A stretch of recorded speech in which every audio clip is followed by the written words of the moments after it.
This damn phone right here, I just want to throw it to the wall. But no matter how much I hate it, no matter how much I want to just stop using it, I keep reaching out for it. Even when it's across the room, in the other side, in the closet, in the safe that I have, my brain whisper, go get the phone. You gotta check it. And you know what's worse is that every second I spend on the phone is a time I don't spend with my kids. And I feel absolutely guilty about that. I realized the other day, my kid come back from school and she was just telling me about her day and how excited she was about her day. And I'm over here just nodding and just doom scrolling on my phone. Not good. I nodded and just like, I was checking something stupid on my phone that was not even applicable in my life and doesn't affect me in any type of way, but I was just so addicted to the doom scrolling. And when I looked up back at my daughter, she just stopped talking because she knew that I wasn't paying attention. She just stood there waiting until I get off the phone so I pay attention to her and listen. That moment really hit me like a truck. These smartphones, like, they're great tools, but the downside is so huge. It's like a trap. Every app, every notification is designed to pull you back in. And if you're watching this, you probably feel it too.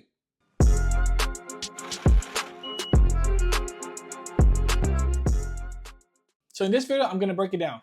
The science why phones steal our attention, the exact steps I took to regain my control, and how to trick your brain to not wanting to use your phone.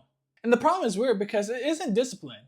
It's not that we're weak or lazy, it's that we're up against a $1 trillion company with one main goal: to get us addicted. Every time we check our phone, our brain releases dopamine. That's the same chemical that makes gambling so addictive. And tech companies know this. That's why notifications are red, because it triggers urgency. That's why infinite scrolling exists, because there's no stopping point. That's why YouTube autoplays, so you never leave. It's insane. And I knew I was addicted when I started thinking about something called phantom vibration. It's like, when you think your phone is buzzing, but it's not. Or when I just randomly open my phone without even knowing why I did that. Or even worse, when I just check my phone instead of playing with my kids. Just out of habit, just out of addictive nature, whatever it is. It's not good. And the worst part, this addiction doesn't just steal our time, it steals our focus, our patience, and our relationships. So I just had to break the cycle. So the first thing I did in order to break the cycle is I grayscaled my phone. It made my phone ugly. It took out the colors, it made it unattractive, it made it less addictive because it was just simply a gray color. So every night at 11 p.m., my phone is automated to turn my phone to grayscale. No colors, no dopamine spikes, just a boring black and white screen. When I wake up and I instinctively grab my phone, it's boring. That 1 second pause in my brain is enough for me to go, no, I don't need to be using this. Nah, it's not worth it. So why does this work? The brain essentially craves colors. Our brains love contrast. So no colors, no addiction. The red notifications loses its power and urgency. Apps don't look fun anymore, including all the pictures and videos. It's such a small change, but it's a huge difference. Real quick, if my tips are helpful so far, please like and subscribe to the channel. It helps the channel grow. Now let's get back to it. Next, let's think about this test. What do you do when you cheat yourself? I tell myself, I do another video. But that one video, a short, could turn into hours. So I set up an app blocker called Freedom. Every time I try to pull up YouTube or use a certain app, it automatically blocks it. At first, I disabled it, but I still had that urge to constantly unblock it in order to use it. So if I did lose control and I unblocked it, I either hold myself accountable by giving money away to someone, or I just put it somewhere where I make sure I can't use it. That was the trick.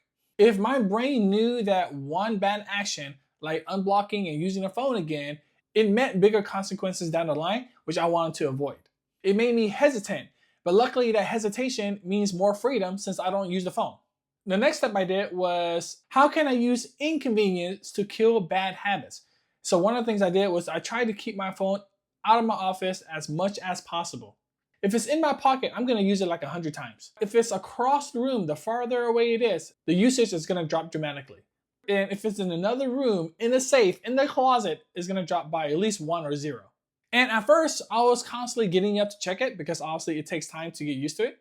But here's the hack. Every time I walked over, I forced myself to stop, take a deep breath, and just ask myself, is this worth it?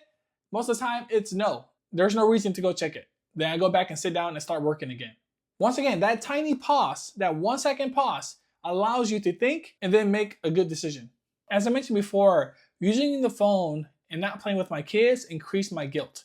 I wasted time doom scrolling on things that don't matter instead of spending quality time with my kids.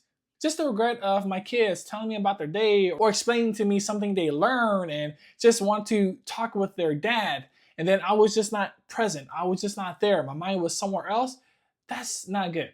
And I had to change the way I saw this. This wasn't just about the phone usage. This was about reclaiming my attention, my energy, my life.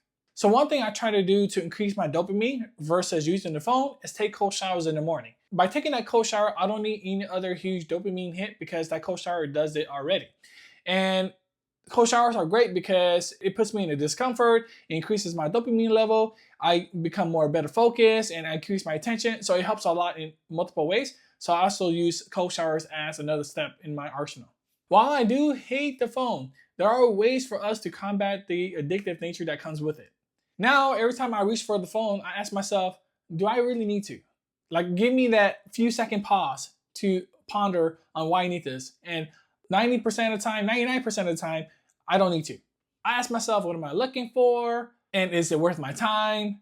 The answer is no. There is no reason for it. So if you're struggling with this, start with one thing, make it inconvenient, use grayscale, block apps, put your phone in another room. And if this video helped, just don't watch it. Please take action because I do think phone addiction is huge and it's just very hard to break. Take action right now. Test it for a day. You might be surprised at how much control you actually have in order to combat the addictive nature. Thanks again for watching the video, and if you want more life tips, check out this other video.